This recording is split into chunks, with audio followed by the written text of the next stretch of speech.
നമസ്കാരം.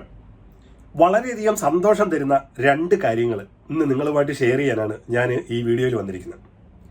അതിൽ ഒന്നാമത്തെ കാര്യം, UK ഇരുന്നുകൊണ്ട് തന്നെ നമ്മുടെ വീഡിയോ വാച്ച് ചെയ്യുന്ന ഒരാൾ നമ്മുടെ വീഡിയോ കണ്ട് ഇൻസ്പയർഡ് ആയിട്ട് ക്യൂൻസ്ലാൻഡിലേക്ക് നഴ്സിംഗ് ജോബിന് അപ്ലൈ ചെയ്ത് ഇൻ്റർവ്യൂ കഴിഞ്ഞു. അവർ 186 ആണ് ആ ഹോസ്പിറ്റൽ ഓഫർ ചെയ്തിരിക്കുന്നത്. ഇനിയിപ്പം 186ൻ്റെ പ്രോസസ്സിങ്ങിലേക്ക് അവർ പോകാൻ പോകുന്നു എന്നുള്ളൊരു ന്യൂസ് ഇന്നലെ എനിക്ക് മെസ്സേജായിട്ട് എന്നെ അറിയിക്കുകയുണ്ടായി. രണ്ടാമത്, ഇതുപോലെ തന്നെ അയർലൻഡിൽ നിന്നും നമ്മുടെ വീഡിയോ കണ്ട് ഇൻസ്പയർഡ് ആയ മറ്റൊരു നേഴ്സ്, അവർ ഇൻ്റർവ്യൂ പാസ്സായി. അതിനുശേഷം ഇപ്പോൾ 186 ആവശ്യപ്പെട്ടിട്ടുണ്ട്. പക്ഷേ 482 കൊടുക്കാനേ അവരുടെ പോളിസിയിൽ പറ്റത്തുള്ളൂ. 6 മാസം കഴിഞ്ഞ് അല്ലെങ്കിൽ ഒരു വർഷത്തിന് ശേഷം 186 നൽകാം എന്നുള്ള ഒരു ഓഫർ അവർക്കും നൽകിയിരിക്കുന്നു എന്നുള്ള ഒരു ന്യൂസും കൂടെ ഇന്നലെ അവരും എന്നെ അറിയിക്കുകയുണ്ടായി. വളരെയധികം സന്തോഷം തോന്നിയ ഒന്നാമത്തെ ന്യൂസ്. രണ്ടാമത്തെ ന്യൂസ്, ഏകദേശം 7 വർഷം നീണ്ട ഒരു ലോങ് ജേണിയുടെ ഒരു എൻഡ് അല്ലെങ്കിൽ ഒരു അവസാനമായിരിക്കുകയാണ്. അല്ലെങ്കിൽ നിങ്ങൾ തംബ്നെയിലിൽ കണ്ടതുപോലെ ഞങ്ങൾക്ക് ഓൾ ഫാമിലിക്ക് അല്ലെങ്കിൽ ഞങ്ങൾക്ക് 4 പേർക്കും ഓസ്ട്രേലിയൻ PR കിട്ടി എന്നുള്ളൊരു സന്തോഷ വാർത്ത കൂടെ നിങ്ങളെ അറിയിക്കുകയാണ്. ഇനി 2017 സ്റ്റാർട്ട് ചെയ്ത് 2024 അവസാനിച്ച ആ ഒരു ലോങ് ജേണിയുടെ ആ ഒരു എക്സ്പീരിയൻസ് ആണ് ഞാൻ നിങ്ങളോട് ഷെയർ ചെയ്യാമെന്ന് തീരുമാനിച്ചത്. അപ്പോൾ 2017 ഞങ്ങൾ ശരിക്കും പറഞ്ഞു കഴിഞ്ഞാൽ ഈ ഒരു പ്രോസസ്സ് ഞങ്ങൾ സ്റ്റാർട്ട് ചെയ്യുന്നത്, അല്ലെങ്കിൽ എൻ്റെ വൈഫ് ആദ്യമായിട്ട് OET എഴുതുന്നത് 2017. അപ്പം ഞങ്ങൾക്ക് 2017 ഞങ്ങൾ ഈ OET ഒക്കെ എഴുതുന്ന സമയത്തൊന്നും ശരിക്കും പറഞ്ഞു കഴിഞ്ഞാൽ ഞങ്ങൾക്ക് ഓസ്ട്രേലിയ എന്ന ഒരു കാര്യം അതൊരു സ്വപ്നം മാത്രമായിരുന്നു. കാരണം അന്നത്തെ കാലത്തൊക്കെ ആ ഓസ്ട്രേലിയൻ പ്രോസസ്സ് എന്ന് പറഞ്ഞാൽ അത് അത്രത്തോളം ടഫായിരുന്നു. അപ്പം ഞങ്ങൾ വിചാരിച്ചത് ഒന്നുകിൽ ഇവിടെ നിന്ന് കാനഡയ്ക്ക് മൂവ് ചെയ്യാം, അതല്ലെങ്കിൽ നമ്മൾക്ക് അയർലൻഡ്, അതല്ലെങ്കിൽ UK, അതല്ലെങ്കിൽ ന്യൂസിലാൻഡ്, ഈ പറയുന്ന ഏതെങ്കിലും സ്ഥലത്തേക്ക് മൂവ് ചെയ്യാം എന്നുള്ളതായിരുന്നു 2017 ഞങ്ങളുടെ പ്ലാനും. എന്നാൽ കുറേയധികം OET പുള്ളിക്കാരി എഴുതി, ഒരു മൊഡ്യൂൾ കിട്ടുമ്പോൾ അടുത്ത മൊഡ്യൂൾ കിട്ടത്തില്ല, അടുത്ത മൊഡ്യൂൾ കിട്ടുമ്പോൾ അടുത്ത് കിട്ടത്തില്ല. ഇങ്ങനെ ഒരു അവസ്ഥയിലാണ് കുറേ വർഷങ്ങൾ ഇങ്ങനെ കാര്യങ്ങൾ പോയിക്കൊണ്ടിരുന്നത്. കുറേ നാൾ കഴിഞ്ഞപ്പോഴത്തേക്ക് പുള്ളിക്കാരിയും മടുത്തു. അപ്പം ഞാനും ഇനി നമ്മൾക്ക് സിംഗപ്പൂരിൽ തന്നെ എന്തെങ്കിലും ബിസിനസ്സൊക്കെ ചെയ്ത് സിംഗപ്പൂരിൽ തന്നെ പോകാം എന്നുള്ള ആ ഒരു ലെവലിൽ ഒരു 2022 വരെ ഞങ്ങൾ ആ ലെവലിൽ പോകുമായിരുന്നു. 2022 ഏപ്രിലിൽ ഞങ്ങൾ ഫാമിലിയായിട്ട് ഞങ്ങൾ നാട്ടിൽ നമ്മുടെ കേരളത്തിലുള്ള സമയത്തും സിംഗപ്പൂരിൽ നിന്ന് എൻ്റെ ഒരു സുഹൃത്ത് എന്നെ ഫോൺ ചെയ്ത് പറയുന്നു, ന്യൂസിലാൻഡ് നഴ്സിംഗ് രജിസ്ട്രേഷൻ നമ്മൾക്ക് സിംഗപ്പൂരിൽ ജോലി ചെയ്ത നഴ്സസിനും ഈസി ആയിട്ട് കിട്ടും, OET ആവശ്യമില്ല. അത് കേട്ടതോടുകൂടി വളരെയധികം സന്തോഷം തോന്നി.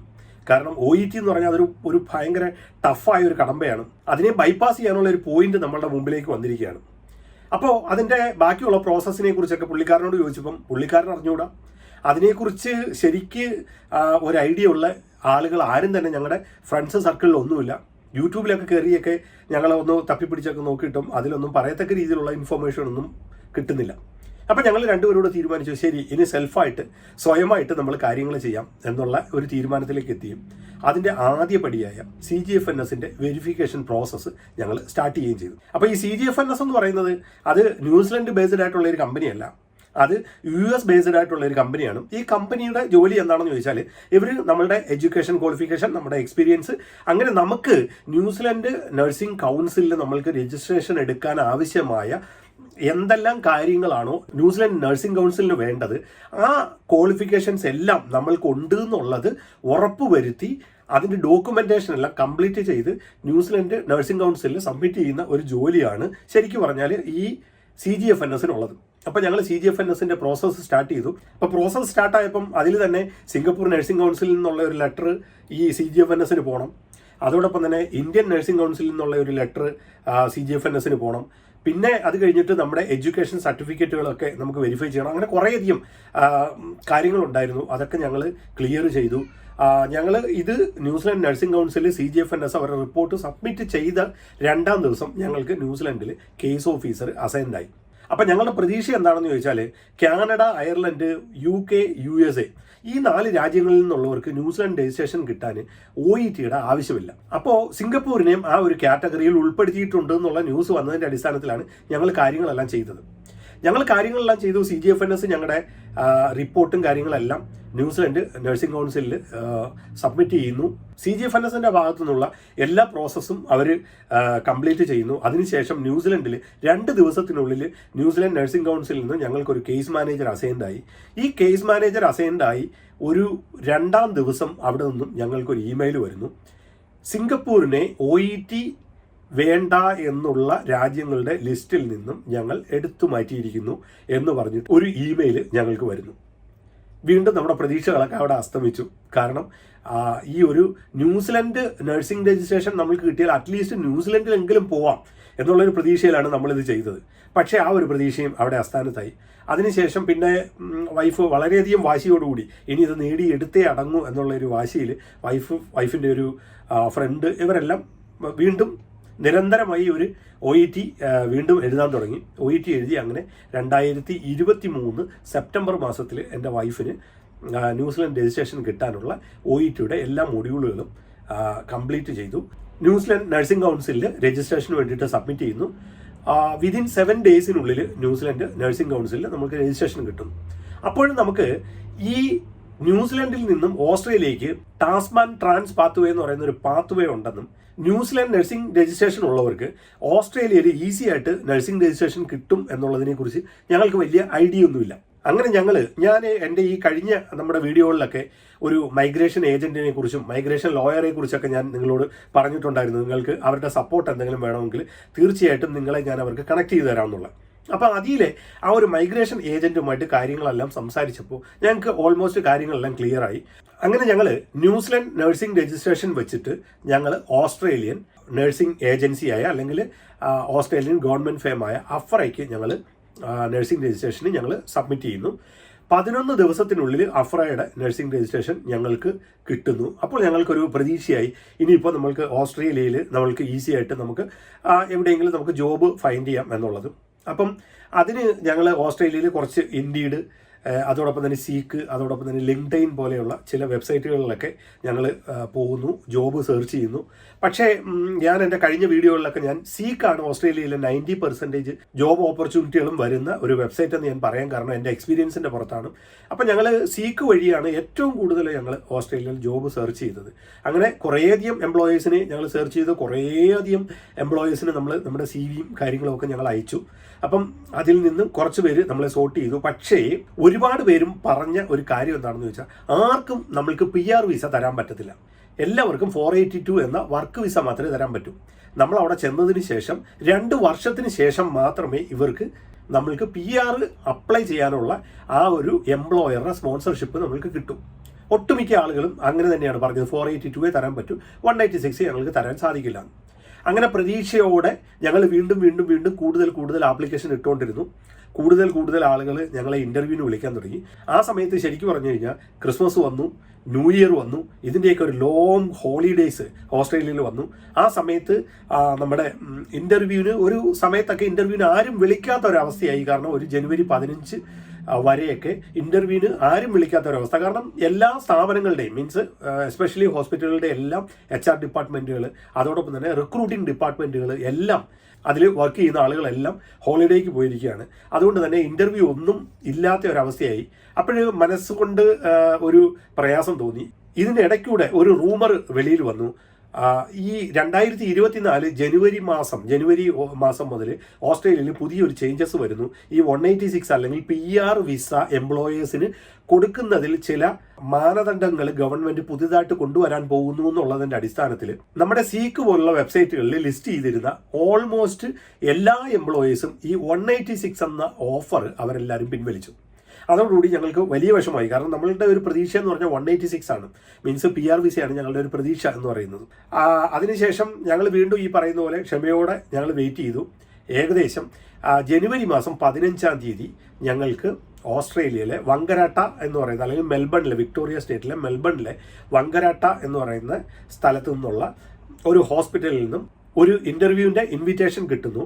ആ സമയത്ത് ഞങ്ങൾ നാട്ടിൽ, നിങ്ങൾ മനസ്സിലാക്കിക്കോണം, അതാണ് ഞാൻ കുറച്ച് എക്സ്പീരിയൻസ് നിങ്ങളുമായിട്ട് ഷെയർ ചെയ്യാം എന്ന് പറയുന്നതിൻ്റെ കാരണം. ഞങ്ങൾ സിംഗപ്പൂരിൽ നിന്നും വെക്കേഷനുമായിട്ട് ബന്ധപ്പെട്ട് 2023 നവംബർ മാസത്തിൽ ഞങ്ങൾ നാട്ടിൽ പോകുന്നു. ജനുവരി മാസം 27-ാം തീയതിയാണ് ഞങ്ങൾ നാട്ടിൽ നിന്ന് തിരിച്ചു വരുന്നത്.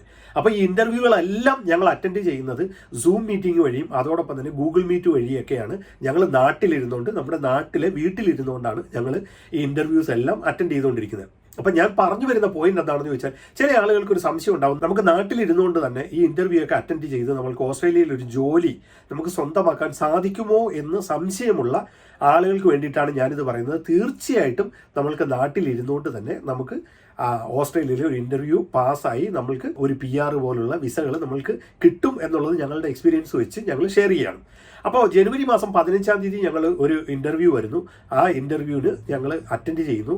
ആ ഇൻ്റർവ്യൂ അറ്റൻഡ് ചെയ്ത് അവർ ഏതാണ്ട് ഒരു 4 ദിവസം കഴിഞ്ഞപ്പോൾ അവർ നമ്മളോട് എഗ്രി ചെയ്തു. ഞങ്ങൾ PR വിസ അല്ലെങ്കിൽ 186 വിസ തരാൻ അവർ റെഡിയാണെന്നുള്ളത് അവർ നമ്മളെ രേഖാമൂലം അവർ നമ്മളെ അറിയിക്കുന്നു. അതിനുശേഷം 17-ാം തീയതി ഓസ്ട്രേലിയയിലെ ഹൊബാർട്ട് എന്ന് പറയുന്ന ഒരു സ്ഥലത്ത് ഞങ്ങൾ ഒരു ഇൻ്റർവ്യൂ അറ്റൻഡ് ചെയ്യുന്നു. അപ്പം ഹൊബാർട്ടിലെ ഇൻ്റർവ്യൂ അറ്റൻഡ് ചെയ്യുന്ന സമയത്ത് നമ്മുടെ ഈ മെൽബണിൽ നിന്നുള്ള കൺഫർമേഷൻ നമുക്ക് വന്നിട്ടില്ല 186-ൻ്റെ തന്നെ. അതുകൊണ്ട് തന്നെ ഹൊബാർട്ടിലെ ടാസ്മാനിയ, ഓസ്ട്രേലിയയിലെ ടാസ്മാനിയ എന്ന് പറയുന്ന സ്ഥലത്തെ ഹൊബാർട്ട് റോയൽ ഹോസ്പിറ്റലിൽ നിന്നും ഒരു ഇൻ്റർവ്യൂ അറ്റൻഡ് ചെയ്യുന്നു.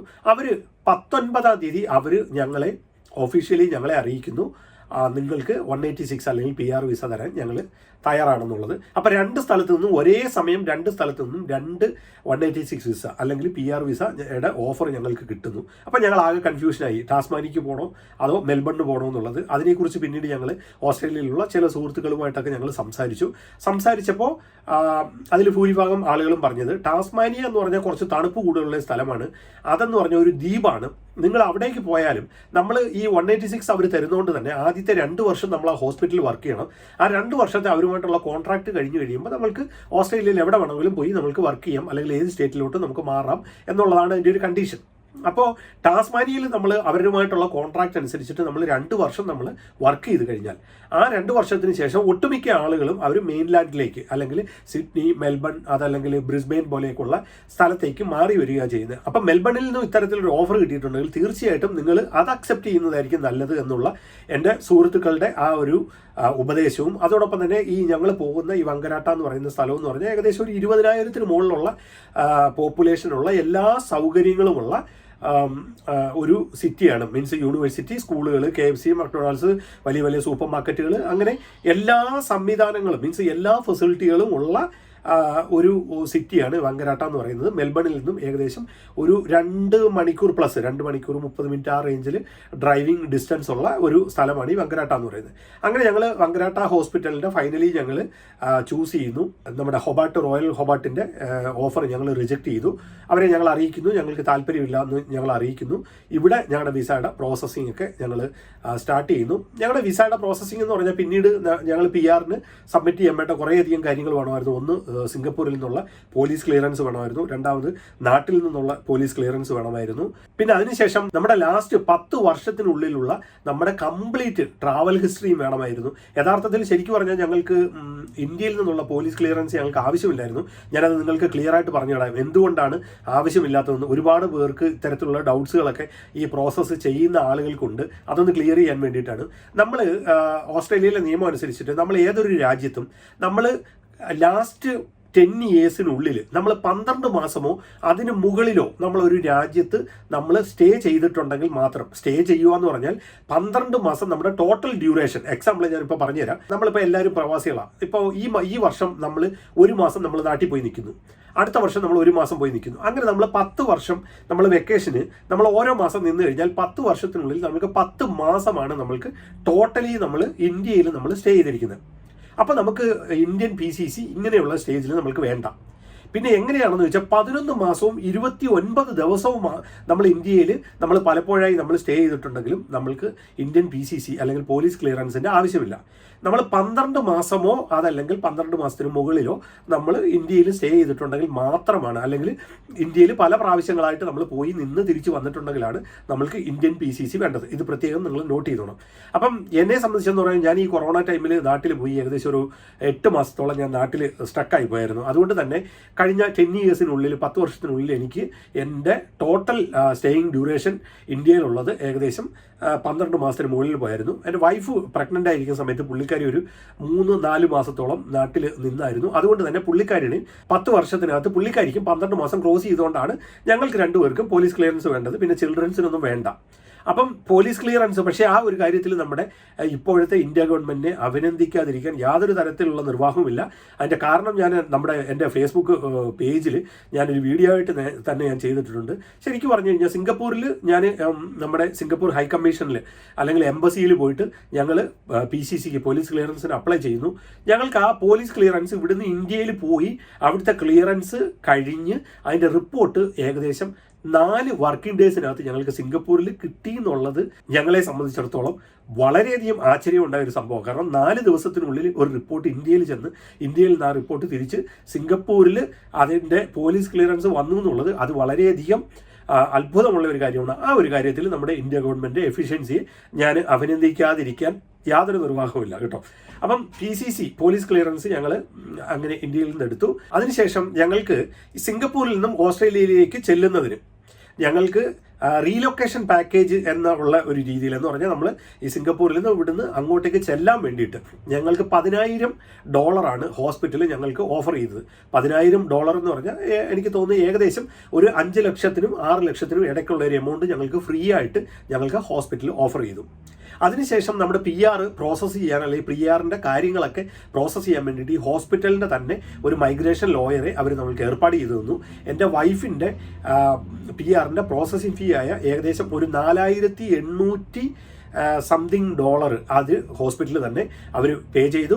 ഇനി ഞങ്ങളിപ്പോൾ ഓസ്ട്രേലിയയിലേക്ക് ചെല്ലുമ്പോൾ വിത്ത് ഫർണിച്ചറോട് കൂടിയുള്ള 1 മന്ത് അക്കോമഡേഷനാണ് ഹോസ്പിറ്റലിൽ ഞങ്ങൾക്ക് ഓഫർ ചെയ്തിരിക്കുന്നത്. ഈ 1 മന്തിന് ശേഷം നമ്മൾ പുറത്തെവിടെയെങ്കിലും നമ്മൾ വീട് ഫൈൻഡ് ചെയ്തിട്ട് നമ്മൾ പുറത്ത് എങ്ങോട്ടെങ്കിലും മാറണം. അങ്ങനെയാണ് ആ ഒരു കണ്ടീഷൻ എന്ന് പറയുന്നത്. പിന്നെ ഞങ്ങൾ ആകെ പേ ചെയ്തതെന്ന് പറഞ്ഞാൽ എൻ്റെയും കുഞ്ഞുങ്ങളുടെയും ചേർത്തിട്ട് ഒരു 7,000 പ്ലസ് ഓസ്ട്രേലിയൻ ഡോളറാണ് ഞങ്ങളുടെ PR-നുള്ള പ്രോസസ്സിംഗ് ഫീ ആയിട്ട് ഞങ്ങൾ പേ ചെയ്തത്. പിന്നെ മറ്റൊരു കാര്യം, നമ്മുടെ ട്രാവൽ ഹിസ്റ്ററി ശരിക്കും പറഞ്ഞു കഴിഞ്ഞാൽ നമ്മൾ പാസ്പോർട്ടൊക്കെ എടുക്കുന്ന സമയത്ത് ആ പാസ്പോർട്ടിൽ നമ്മൾ പാസ്പോർട്ട് എടുത്ത് നോക്കിക്കഴിഞ്ഞ് കഴിഞ്ഞാൽ നമ്മുടെ ഇമിഗ്രേഷൻ ഓഫീസേഴ്സൊക്കെ അവർക്ക് തോന്നുന്ന പേജുകളിലൊക്കെയാണ് അവർ നമ്മുടെ ട്രാവൽ ഹിസ്റ്ററി അത് അടിച്ചു വെക്കുന്നത്.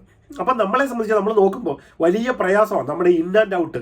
നമ്മൾ കാരണം ഒരുപാട് പ്രാവശ്യം നമ്മൾ ഓരോ രാജ്യങ്ങളിൽ പോവുകയും വരികയൊക്കെ ചെയ്യുന്നവരാകുമ്പോൾ ഓരോ പേജുകളിലും നമ്മുടെ ഇൻ ആൻഡ് ഔട്ട് കിടക്കുമ്പോൾ വലിയ പ്രയാസമാണ് അതൊക്കെ സോർട്ട് ചെയ്തെടുക്കാൻ. അതിന് ഞങ്ങൾ ചെയ്ത അല്ലെങ്കിൽ ഞാൻ ചെയ്തത് എന്താണെന്ന് ചോദിച്ചാൽ ഒരു എക്സൽ ഷീറ്റിൽ നമ്മുടെ പാസ്പോർട്ടിൻ്റെ ആദ്യ പേജ് മുതൽ എല്ലാ ഡേറ്റുകളും ക്രമത്തിൽ അങ്ങോട്ട് എഴുതിയിട്ട് ഡേറ്റ് ബൈ സോർട്ട് ചെയ്യും എന്ന് പറഞ്ഞു കഴിഞ്ഞാൽ നമ്മൾ ഡേറ്റ് കൊടുത്തിട്ട് ഡേറ്റ് വൈസ് സോർട്ടിംഗ് എന്ന് പറയുന്ന ഓപ്ഷൻ കൊടുക്കുമ്പോൾ എക്സലിൽ ക്ലിയർ ആയിട്ട് നമ്മുടെ ഇൻ ആൻഡ് ഔട്ട് ക്ലിയർ ആയിട്ട് എക്സലിൽ നമുക്ക് സോർട്ട് ചെയ്ത് തരും. ഒരു എളുപ്പമാർഗ്ഗമാണ്.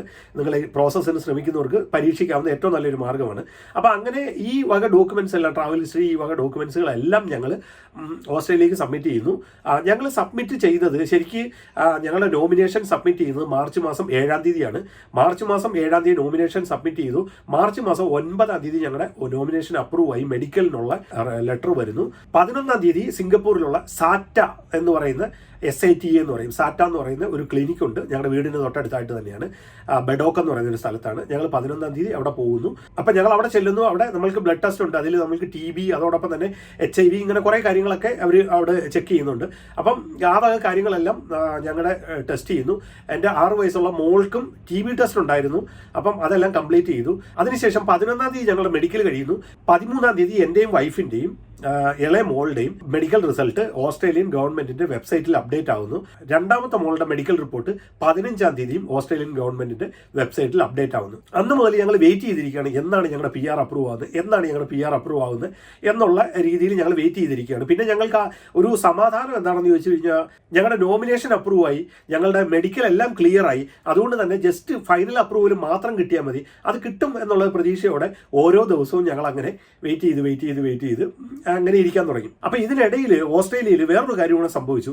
ഈ ടീച്ചേഴ്സ് അതോടൊപ്പം തന്നെ നഴ്സസ് ഇവരെല്ലാവരും ഈ ഷോർട്ടേജ് ഒക്യുപ്പേഷൻ ലിസ്റ്റിൽ ശരിക്കും പറഞ്ഞാൽ കാറ്റഗറി 1-ലായിരുന്നു ഫെബ്രുവരി മാസം വരെ ഉൾപ്പെട്ടിരുന്നത്. എന്നാൽ മാർച്ച് മാസം മുതൽ അത് കാറ്റഗറി 2-ലേക്ക് മാറ്റിക്കൊണ്ട് റൂറൽ ഏരിയകളിലേക്ക് വരുന്ന വിസകൾക്ക് പ്രയോറിറ്റി കൊടുത്തുകൊണ്ട് അതിനെ കാറ്റഗറി 1-ലേക്ക് മാറ്റി എന്നുള്ള ഒരു ന്യൂസ് നമ്മുടെ ഒരു സുഹൃത്ത് മൂലം ഞങ്ങൾ അറിയുണ്ടായി.